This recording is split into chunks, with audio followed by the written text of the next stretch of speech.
Une journée de 24 heures, c'est pas suffisant parce que tu n'arrives pas à faire tout ce que tu aimerais dans ta journée. Tu n'arrives pas à t'organiser et tu as la sensation de courir en permanence après le temps. Comment tu peux optimiser tout ça, être plus productive? C'est ce qu'on va voir aujourd'hui. Bonjour, bienvenue dans cette nouvelle vidéo. Je suis Céline Beau, accordeuse d'aide pour Mampreneur. J'accompagne les mamans à optimiser leur potentiel, à accorder leurs aspirations personnelles, familiales et professionnelles pour gagner en liberté. Aujourd'hui donc, je vais voir avec toi la première des choses à faire pour pouvoir changer les choses. Effectivement, si tu as cette sensation de courir en permanence après le temps et que tu as envie que cela change, il va falloir en tout premier lieu, c'est que tu prennes conscience, puisqu'on ne peut changer que ce dont on a conscience. Conscience de quoi? Conscience de comment justement tu répartis le temps dans tes journées. 7 jours, ça fait combien d'heures? Ça fait 168 heures. Ça fait combien de minutes? Ça fait 10 080 minutes. Comment justement tu organises ces 10 000 et quelques minutes dans ta semaine? Pour ça, tu vas alors pouvoir lister de façon exhaustive soit une journée type, soit une semaine type et de lister justement tout ce que tu fais. Combien de temps tu dors la nuit? De quelle heure à quelle heure?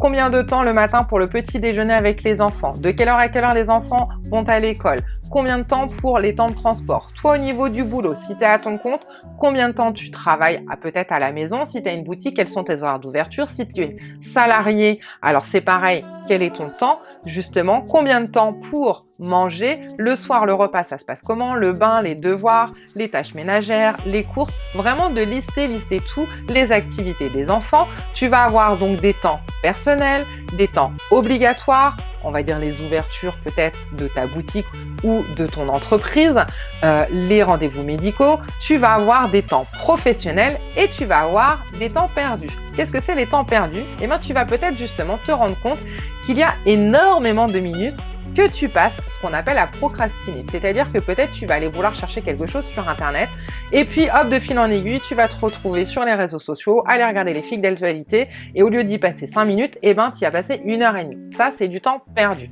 parce qu'au départ, c'est pas ce que tu comptais faire.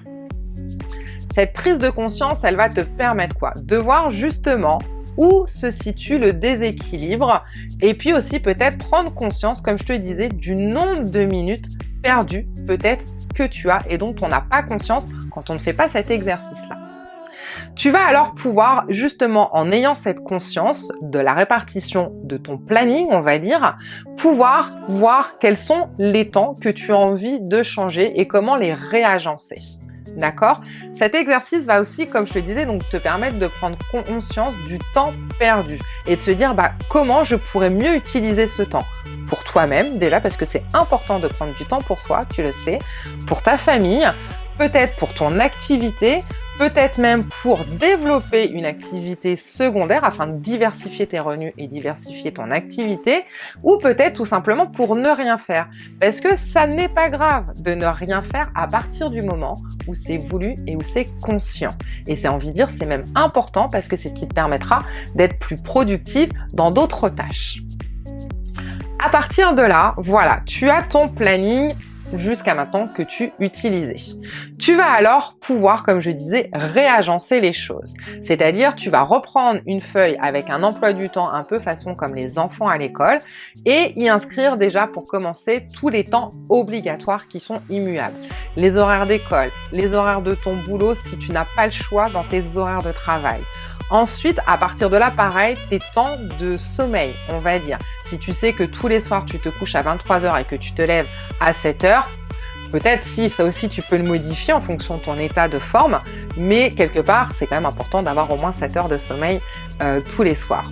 Et à partir de là, il va donc te rester plein de créneaux libres et de voir comment, justement, tu y intègres les courses, le ménage, le temps pour toi, les activités des enfants, même si ça fait partie plutôt du temps obligatoire, les temps où tu ne fais rien, et puis justement pouvoir souffler, te dire tu as encore du temps. Autre chose, ça va te permettre dans les temps impartis, par exemple pour ton boulot, de pouvoir reséquencer à l'intérieur, de dire ok, moi par exemple, je travaille à mon compte et je suis libre de choisir mes horaires pour le moment et donc j'ai décidé de ne travailler que sur les temps d'école de Maëlle. C'est-à-dire que je pars à 8h15 de la maison, je pars pour aller l'amener à l'école, je pars de chez moi à 16h15 pour aller la chercher à l'école et donc j'utilise ce laps de temps de 8h30 jusqu'à 16h15 pour pouvoir pouvoir y inclure les tâches professionnelles et aussi quelques tâches, on va dire, familiales, aller faire les courses de façon à être la plus présente possible sur les temps en famille. Donc ça, c'est vraiment important. Ce qui donne cette sensation de courir en permanence après le temps et que les journées de 24 heures ne sont pas assez longues, c'est hors d'une, comme on disait, le manque de planification, ça c'est indéniable, et puis aussi surtout le manque de précision dans les tâches à faire, dans les objectifs à réaliser, autant sur le plan personnel, familial que professionnel. Et ça c'est vraiment très très important à mettre en place. Si tu veux optimiser ta productivité, il va falloir que tu redécoupes ces tâches, redécoupes ces objectifs. Si tu ne sais pas comment procéder, je te conseille alors vivement d'aller regarder la vidéo que j'ai faite sur justement comment déterminer un objectif et l'atteindre. Et je rappelle, c'est valable autant pour du personnel, familial que professionnel. Ça va te permettre quoi? Ça va te permettre que plutôt que de te dire il faut que je fasse de la prospection, par exemple pour ton boulot. Ça, c'est très large, donc ça veut tout et rien dire. Et donc de dire combien de temps ça va me prendre. Non, après c'est de redétailler, prospecter, c'est-à-dire comment tu prospectes, par téléphone, sur les réseaux, par un site internet. C'est vraiment de redétailler. Est-ce que c'est à écrire des articles de blog? Est-ce que c'est justement, est-ce que tu as des horaires imposés si tu prospectes à l'étranger ou pas?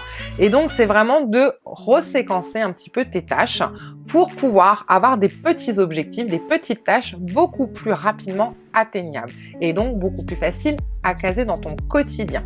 D'accord? Donc ça, c'est vraiment valable dans n'importe quelle situation. Que ce soit le linge, que ce soit le professionnel, que ce soit prendre du temps pour soi, parce que voilà, je voudrais prendre du temps pour moi. Ça aussi, c'est très large. Oui, mais tu fais quoi pendant le temps que tu prends pour toi?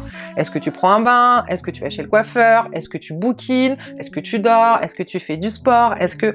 Voilà, c'est vraiment de repréciser et de voir après, combien de temps tu y consacres. Quel est l'intérêt vraiment de cette prise de conscience et réorganisation du planning? Tu le sais très bien, quand on court en permanence après le temps, qu'on a cette sensation que les journées ne sont pas assez longues, ça se passe là-dedans, on appelle ça surcharge mentale. C'est-à-dire que pendant que tu es au boulot, tu vas être en train de penser à « Ah, j'ai pas fait ma lessive, j'ai pas fait mes courses, il faudrait que j'aille faire ci, faut que je prenne rendez-vous chez le dentiste. » Et réciproquement, quand tu es en famille ou sur des temps normalement personnel ou familial, comme je disais, c'est de te dire, pendant que tu es avec tes enfants en train de jouer, de dire « Ah mince, j'ai pas appelé tel et tel contact professionnel. Ah mince, il faut que je fasse mon administratif. Ah mince. » Ça s'appelle la surcharge mentale. La surcharge mentale, on a le cerveau qui en permanence cogite et surtout n'est pas capable de profiter du temps. Quand on est en famille, on n'est que en famille, on pense à rien d'autre. Quand on est au boulot, on n'est que au boulot, on pense à rien d'autre. Et donc, en planifiant bien, en prenant conscience et en réorganisant, ça va te permettre justement de libérer cette partie-là du cerveau et surtout, tu vas gagner en énergie puisque quand on est dans le stress en permanence, ça demande de l'énergie de dingue et ça fatigue ton état de forme. Il diminue, ta motivation, elle diminue. Deuxième intérêt, c'est tu vas gagner en estime et en confiance de toi. Pourquoi? Parce que justement, ça va être cadré, tu vas savoir quoi faire, à quel moment et comment.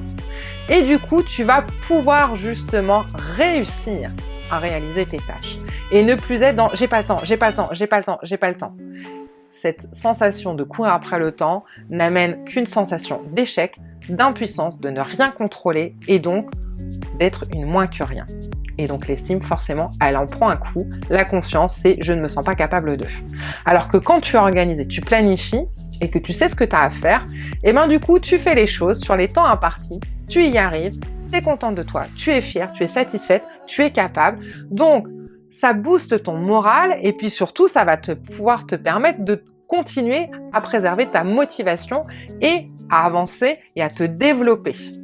Donc ça, c'est vraiment primordial dans la vie d'une maman parce que je le sais, comme des fois, cette sensation de ne pas avoir le temps de, elle est hyper présente et souvent elle est erronée parce que justement, on n'a pas pris conscience qu'il y a énormément de choses qu'on n'a pas bien cadrées, qu'on n'a pas bien gérées et qu'il y a énormément de temps qu'on pourrait utiliser bien différemment.